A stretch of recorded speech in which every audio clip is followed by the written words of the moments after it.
জেলায় চাঁদার টাকার জন্য স্বামীকে আটকে রেখে স্ত্রীকে সংঘবদ্ধ ধর্ষণের অভিযোগ পাওয়া গেছে বিএনপি নেতাকর্মীদের বিরুদ্ধে। ভাই আমরা আমার লাগে কাজ করেন না, আমরা ছোট বোনের মতন, কিন্তু আর আমার এইটা মানে নেই, আমার লাগে অত্যাচার করছে। তাদের ছেড়ে দেন। এরপর থেকে দলবদ্ধ ধর্ষণের শিকার ও গৃহবধূ গ্রামে ফিরে দুইবার আত্মহত্যার চেষ্টা করেন।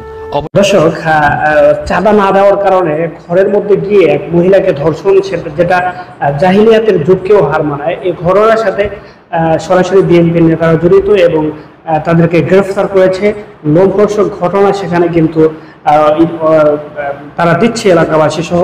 আপনারা সবাই পুরো ভিডিওটা দেখার পর অবাক হবেন। এখানে যারা বিএনপি আছেন, আপনাদের জন্য এখানে কিছু মেসেজ আছে, আসলে ঘটনা কতটুকু সঠিক না বানোয়াট। তো চলুন বেশি কথা না বলে আপনাদেরকে মূল ভিডিওতে নিয়ে যাচ্ছি আমরা।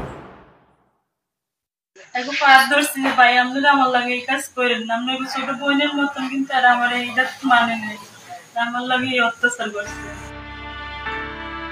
উপকূলীয় জেলা ভোলার তজুমুদ্দিন উপজেলায় চাঁদার টাকার জন্য স্বামীকে আটকে রেখে স্ত্রীকে সংঘবদ্ধ ধর্ষণের অভিযোগ পাওয়া গেছে বিএনপি নেতাকর্মীদের বিরুদ্ধে। এই ঘটনায় বিএনপির অঙ্গ সংগঠন, শ্রমিক দল, যুবদল ও ছাত্রদলের কর্মী সহ কয়েকজনের বিরুদ্ধে ধর্ষণের অভিযোগে মামলা দায়ের করেছেন ভুক্তভোগীর স্বামী। স্থানীয়রা জানান, ভুক্তভোগী ও গৃহবধূর স্বামী তজুমুদ্দিন উপজেলার একটি ইউনিয়নের বাসিন্দা। তিনি ঢাকার একটি হোটেলে বাবুর্চি হিসেবে চাকরি করেন। তার দুইজন স্ত্রী রয়েছে বলেও জানা গেছে। ওই ব্যক্তির ভাষ্যমতে শনিবার রাতে দ্বিতীয় স্ত্রীর ডাকে তার বাসায় যান। সেখানে গেলে উপজেলা শ্রমিক দল ও যুবদলের কয়েকজন তাকে আটকে রেখে ৫ লাখ টাকার দাবিতে রাতভর নির্যাতন চালায়। পরে ফোন করে তার প্রথম স্ত্রীকে টাকা নিয়ে স্বামীকে ছাড়িয়ে নিয়ে যেতে বলা হয়। আমার ছোট পরিবার আমার ফোন দিছে, ফোন দেওয়ার পর আমার বাসাত নিচে নেওয়ার পরেই বিএনপির কিছু তেজি নেতা আছে তজুমুদ্দিন অগ্র দিয়া প্রথম আমারে একদম মাইট দূর করেছে। মাইট দূর করে আমার টাকা চাপ দিচ্ছে ৫ লাখ টাকার। কইতেছে এই মুহূর্তে এই রাইতে তুই ৫ লাখ টাকা দিলে হয় তোর খোলা তালাক দিব, হয় তোর ভাত খাইবো না। আমি বলছি এই মুহূর্তে তার টাকা দেওয়া সম্ভব না, আমার সকাল মতো টাইম দিতে হইব। রোববার সকালে প্রথম স্ত্রী ঘটনাস্থলে গেলে তার কাছে ৫ লাখ টাকার বদলে ১ লাখ টাকা দাবি করা হয়। টাকা দিতে রাজি না হওয়ায় ওই ব্যক্তিকে পাইপ ও রড দিয়ে ফের বেদম মারধর করা হয়। এক পর্যায়ে দুপুরের দিকে তাকে ওষুধ খাওয়ানোর কথা বলে বাড়ি থেকে সরিয়ে তার প্রথম স্ত্রীকে কয়েকজন মিলে গণধর্ষণ করেন। ভুক্তভোগী চিৎকার করলে আশপাশের বাড়ির নারীরা দরজা জানালা খুলতে চেষ্টা করেন, কিন্তু তাকে রক্ষা করতে পারেননি। জামাইরে মানে মারতে করে দোকানে লয়ে গেছে চা খাইতে লেগে, নেওয়ার পরে আর আমার যে লোক যারা ছিল তারা আমার লগে এরকম খারাপ ব্যবহার করছে। এবং আমি পায়ে ধরে বয়ে রয়েছে যে ভাই আপনাকে বোন থাকলে আপনারা কি কাজ করতে পারতেন, আমি আপনাকে ছোট বোনের মতন, আমি এই কথা কইছি। আর আমার মানে নেই আমার কথাটা। লোকটা আত্মদি লাড়তে পারি না, পরে আমি ওষুধ খামু নিজে চিন্তা ভাবনা করে গেলাম। যাওয়ার পরও পড়ায় মনে হয় আমি ৪০ মিনিট পড়াইছি। চাও খাইতে যায় আমার বউর লগে জোর কইরা শারীরিক সম্পর্ক কইরা, এমনকি মুখ চাইপা বাইন্দা উন্না দিয়া আরেকজনের মুখ চাইপা রাখছে। আমার বউর লগে খারাপ কাজ করছে। ভুক্তভোগী দম্পতি বলেন, সন্ত্রাসীরা এ ঘটনা কাউকে না বলার শর্তে তাদের ছেড়ে দেন। এরপর থেকে দলবদ্ধ ধর্ষণের শিকার ও গৃহবধূ গ্রামে ফিরে দুইবার আত্মহত্যার চেষ্টা করেন। অবশেষে ভুক্তভোগী ওই গৃহবধূর স্বামী 999-এ ফোন দিয়ে পুলিশে খবর দেন। সোমবার পুলিশ এসে তাদের অভিযোগপত্র গ্রহণ করে। তুই লঞ্চ উঠবি, তাও তোর কলিজাটা লগে থাকবো না, আর তোর বাপ মা যে বাড়িতে থাকবো তাও তোর সুযোগ থাকবো না। তখন আমি মুচিবাড়ি কোনাতে বৈশা নিজেটা নিজেই ত্রিপলের ফোন দিয়া আইন না আমি থানাত গেছি। সুস্থ একটা বিচার চাই, সুস্থ একটা বিচার। যে আসামি কি হলো আমার সাথে এরকম করছে, আমার পরিবার লগে এরকম করছে। সোমবার রাতে ভুক্তভোগী ওই গৃহবধূর মেডিকেল পরীক্ষা শেষে ভোলা জেনারেল হাসপাতালে ভর্তি করা হয়। এ সময় তিনি অভিযুক্ত আসামিদের শাস্তি দাবি করেন। বিচারটা চাইতেছি যারা আমার উপরে অত্যাচার করছে তাদের, আমি এটা সঠিক বিচার চাই। এই ঘটনায় অভিযুক্ত তজুমুদ্দিন উপজেলা শ্রমিক দলের যুগ্ম সম্পাদক ফরিদ উদ্দিনকে আজীবনের জন্য বহিষ্কার করা হয়েছে।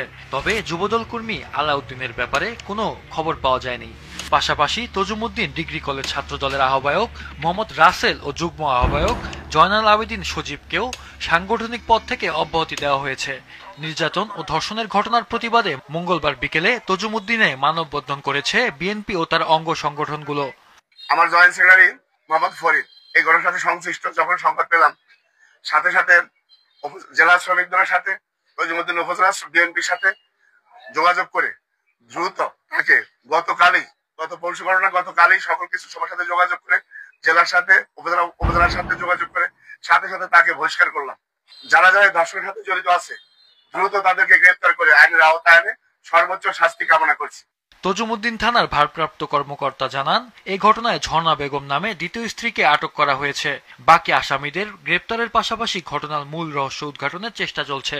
ধর্ষণ একটা অভিযোগ পাওয়া গেছে, আমরা একটা মামলা রুজু করছি এবং এর সাথে সম্পৃক্ত একজনকে আমরা আটক করছি বাকিগুলোকে ধরার জন্য, এবং ঘটনার প্রকৃত রহস্য উদ্ঘাটনের জন্য আমরা চেষ্টা অব্যাহত আছে। ভুক্তভোগী পরিবারের দাবি, তাদের উপর যে বর্বর নির্যাতনের ঘটনা ঘটেছে তা যেন আর কারোর সাথে না হয়। তাই দর্শক ইতিমধ্যে সরাসরি আমাদের স্ক্রিন থেকে ভিডিও ফুটেজগুলো আপনারা দেখতে পেয়েছেন, তবে সর্বশেষ আরও একটা ভিডিও আছে, সেটা আমরা আপনাদেরকে সংক্ষেপে দেখাবো। সেটা দেখলে আরও স্পষ্টভাবে এই বিষয়গুলো আপনারা বুঝতে পারবেন। তো চলুন সর্বশেষ।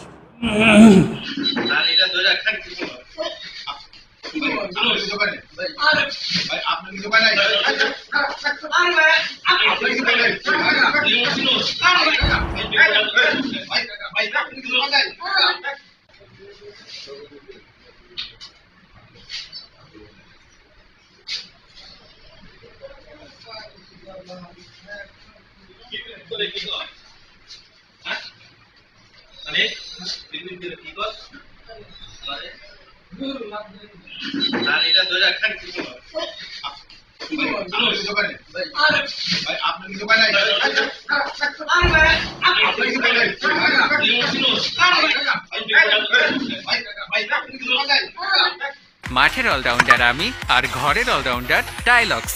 টাইলক্স টয়লেট ক্লিনার, ক্লিন মানেই টাইলক্স।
দর্শক সর্বশেষ ভিডিও ইতিমধ্যে আপনারা দেখতে পেয়েছেন।